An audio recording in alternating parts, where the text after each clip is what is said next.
Gonna go ahead and shoot. Shoot. You see somebody? Where are they shooting at? Okay, wait.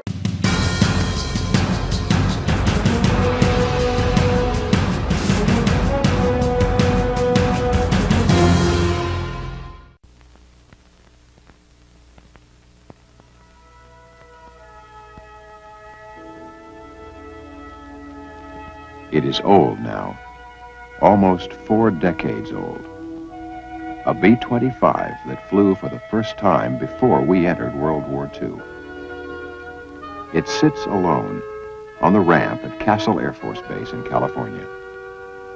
It is part of our heritage and an effort by SAC's 15th Air Force to remind us of that heritage. A small museum filled with reminders of the way we were. But some don't have to be reminded. General Jimmy Doolittle remembers. He was there. On the morning of April 18, 1942, the task force was sighted by Japanese patrol boats.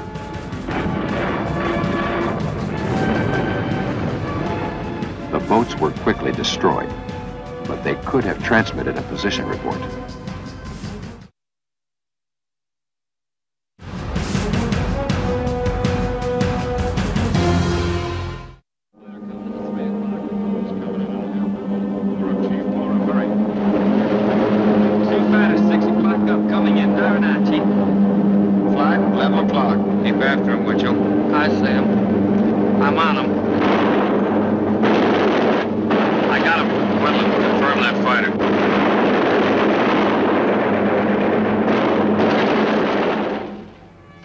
Years ago, 16 B-25s, Mitchell medium bombers, sit on the pitching deck of an aircraft carrier at sea.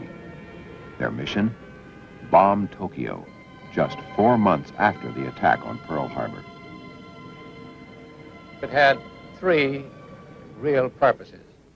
One purpose was to give the folks at home the first good news that we had had in World War II. It caused the Japanese to question their warlords. And from a tactical point of view, it caused the retention of aircraft in Japan for the defense of the home islands when we had no intentions of hitting them again seriously in the near future. Those airplanes would have been much more effective in the South Pacific where the war was going on. A Navy captain named Lowe conceived the idea of taking Army medium bombers off of a Navy carrier and attacking Japan. The B-25 was selected because it was small, because it had the sufficient range to carry 2,000-pound bombs 2,000 miles, and because it took off and handled very well. First, I found out what B-25 unit had had the most experience, and then went to that crew, that organization, and called for volunteers. And the entire group, including the group commander, volunteered. The training was hard. No one had ever taken off a fully loaded B-25 in less than 500 feet. First, they had to prove it could be done. Then they had to train the people to do it. Before they were through, one of the Mitchells would lift off in only 287 feet. The crews proved they were good, and so were their airplanes.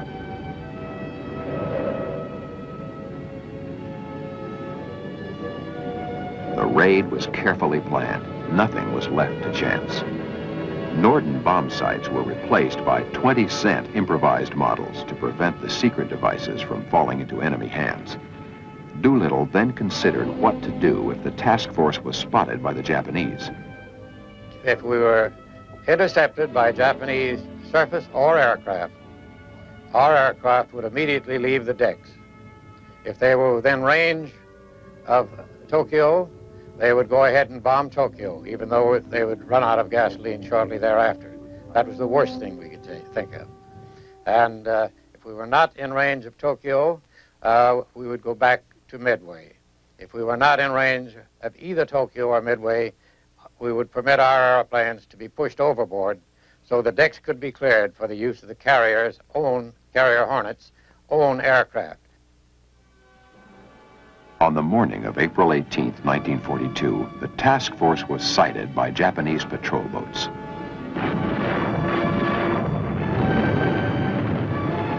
The boats were quickly destroyed, but they could have transmitted a position report. It was 8 hours before scheduled takeoff, an additional 400 miles to the target. Gas reserves would be dangerously low, but they were spotted and they would have to go.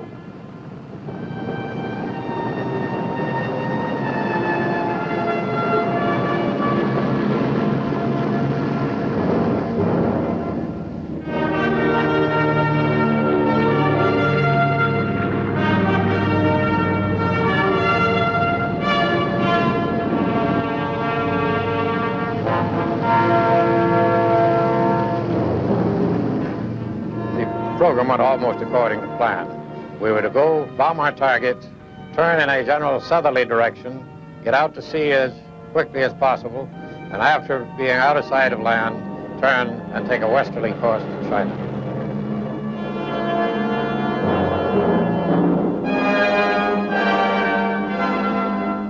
We came in on the deck. We pulled up to about 1,500 feet to bomb in order to make sure that we weren't hit by the fragments of our own bomb.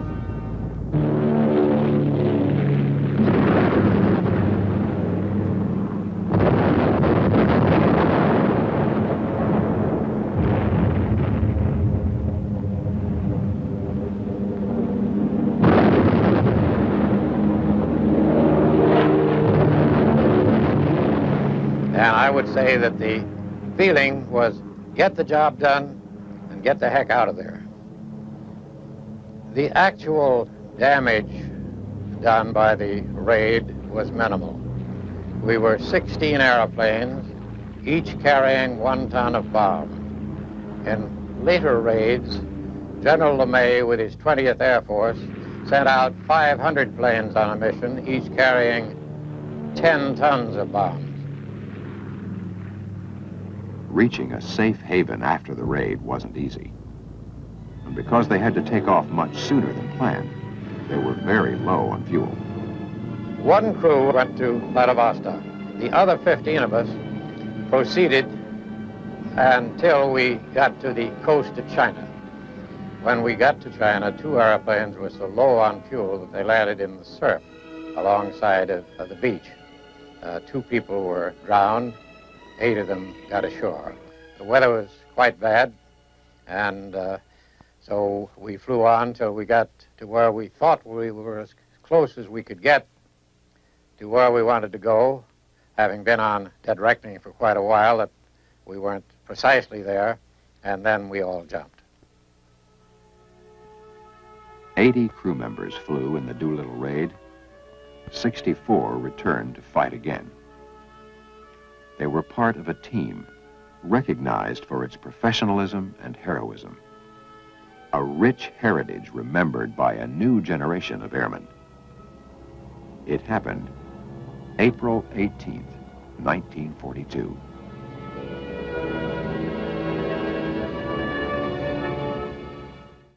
Suddenly in March, he switched to low-level, nighttime, maximum effort fire raids. And Japan's dreams of world empire went up in a flaming inferno.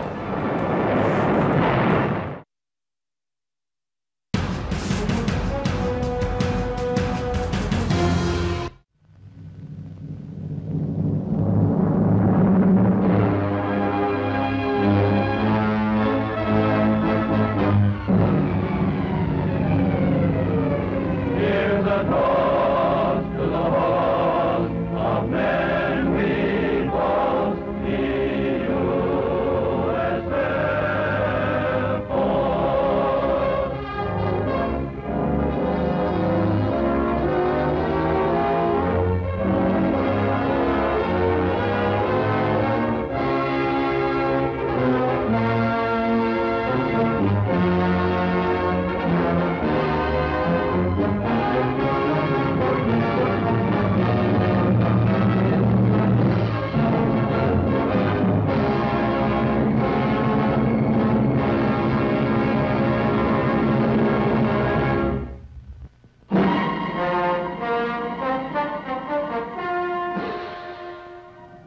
1944, high over the Pacific Ocean. A fleet of the mightiest super bombers in the world were completing a 5,000-mile flight from San Francisco to Saipan. Less than 4 months before, the island was in Japanese hands. It was for bases like these that American soldiers, sailors, and Marines had fought the costly battle. On Columbus Day, 1944, B-29s discovered Saipan. Our arrival was a real historic event, celebrated with a ballad by a local poet, and it went like this. On the 12th of October, back in 1944, the citizens of Saipan heard a great 4-engine roar. Bulldozers fled the runway. The soldiers stopped to cheer as down came Jolton Josie, the Pacific pioneer.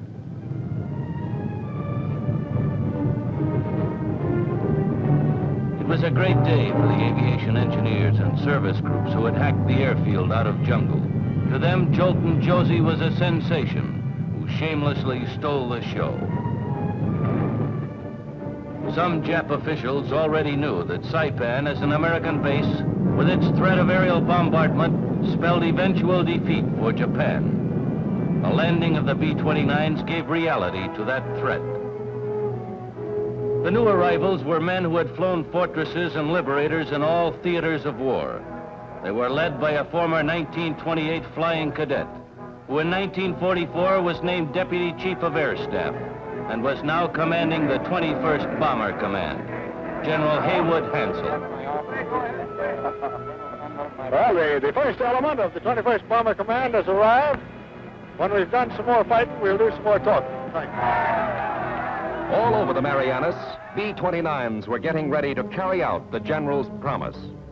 Saipan, Tinian, and Guam had been seized by Admiral Nimitz forces for the primary purpose of serving as bases for the very long-range bombers now parked on circular hard stands. The 21st was building up its massive air power as it prepared for the ultimate crushing defeat of Japan. The long arm of the 73rd Bombardment Wing, led by General Rosie O'Donnell, began punching the enemy with appalling strength. Behind this strength was more than bombs and bullets. There was planning. In January, the 21st Bomber Command changed hands. Major General Curtis E. LeMay replaced Hansel. By sheer weight of attack, LeMay believed he could force a surrender of Japan. To that end, he ordered a furious pace of operations. Here was his weapon, the Superfort, with 2,200 horses warming up in each of its 4 engines. Designed to carry more destruction and carry it higher, faster, and farther than any bomber before, the B-29s were like artillery pointed at the heart of Japan. Each plane was armed with 12 50-caliber machine guns, a 20-millimeter cannon, and 4 tons of bombs.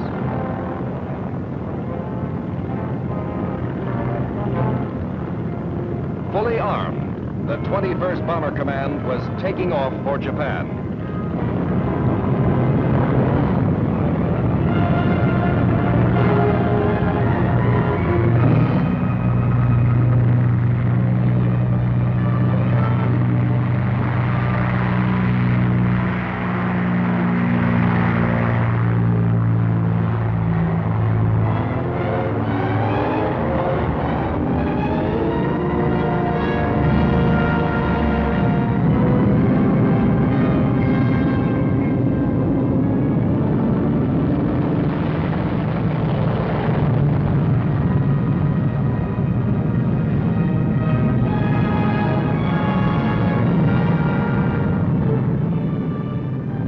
After day, LeMay sent his bombers out in 100-plane formations to hit Kobe, Nagoya, Tokyo.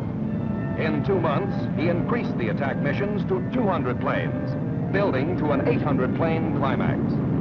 Jap raids had tried to stop the B-29s. They might just as well have tried to stop an onrushing typhoon.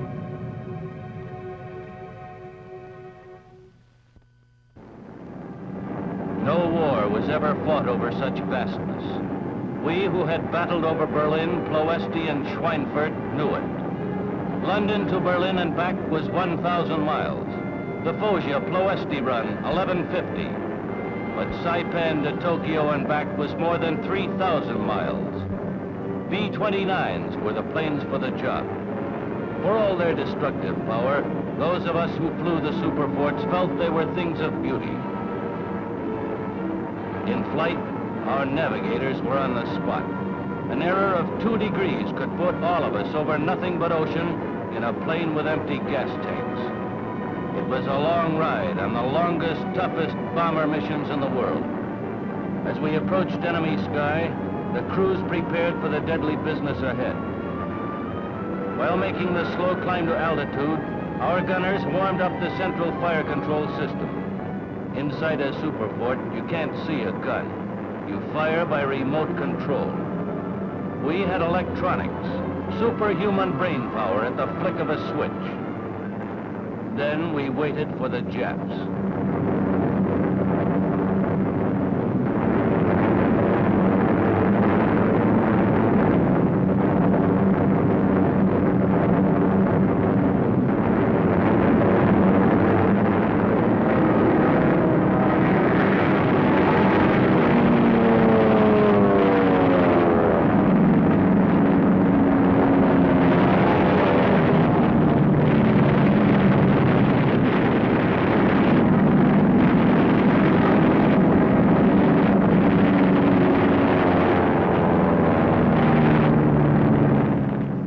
Initial point, Mount Fuji, meant we were 60 miles from Tokyo.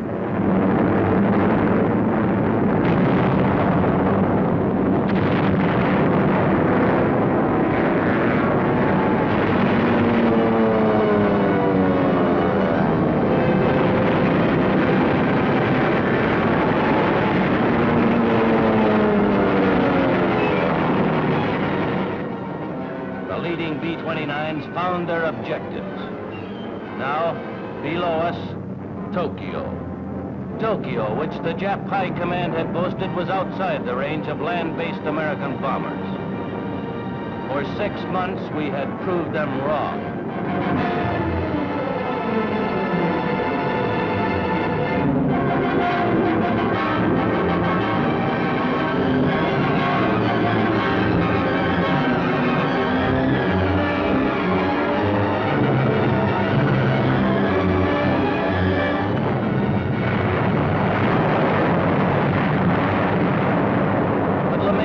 Satisfied with the results of these high-level precision tactics.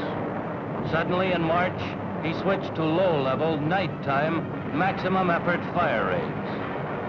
And Japan's dreams of world empire went up in a flaming inferno.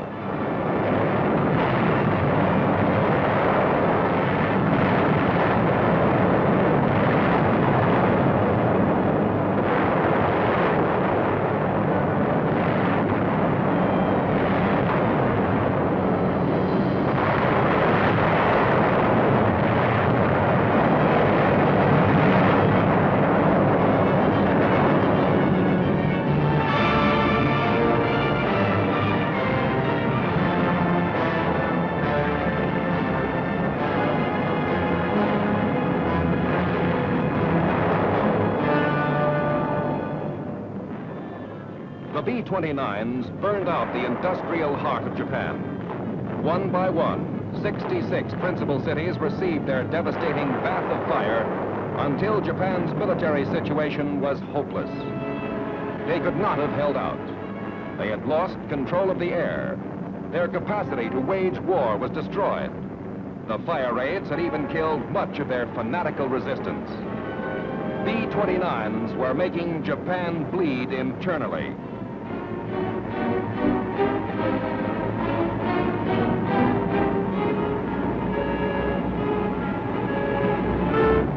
Then President Truman made a grave decision. To deliver a special bomb, field orders were signed by General Twining. They instructed Colonel Paul Tibbets and his B-29 crew to drop what they called the gimmick.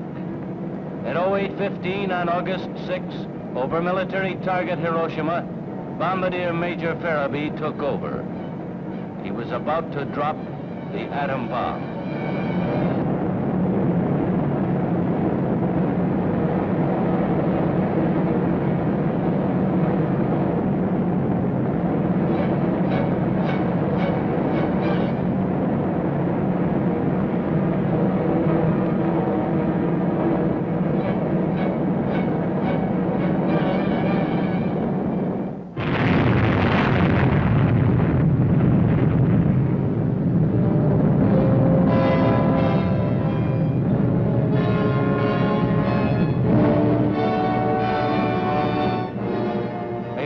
unprecedented destructiveness had exploded.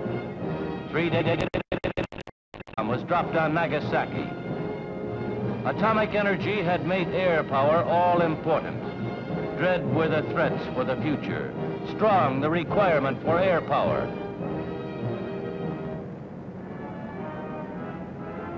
As suddenly as it started, the war came to an end and surrender ceremonies aboard the Missouri.